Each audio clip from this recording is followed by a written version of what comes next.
gledaju prozori ko oči što plaču. U svakom kamenu očev je znoj.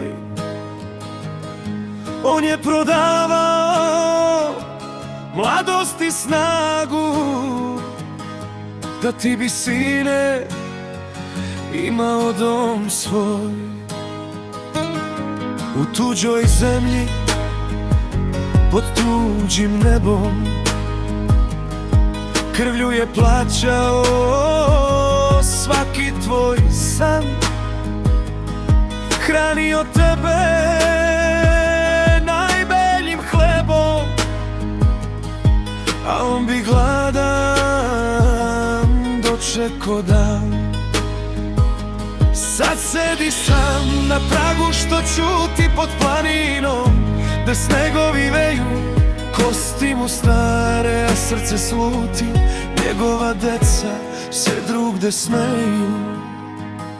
Džaba ti, sine, te kuće od zlata i zidovi visoki što goru krase, kad nema ko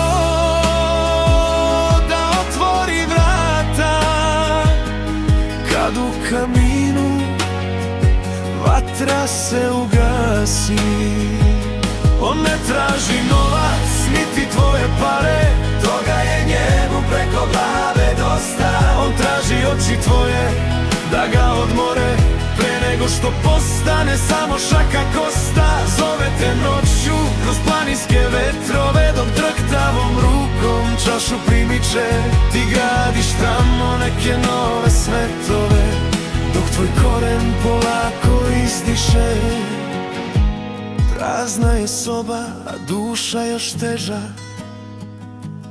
čeka na poziv, na korak, na glas.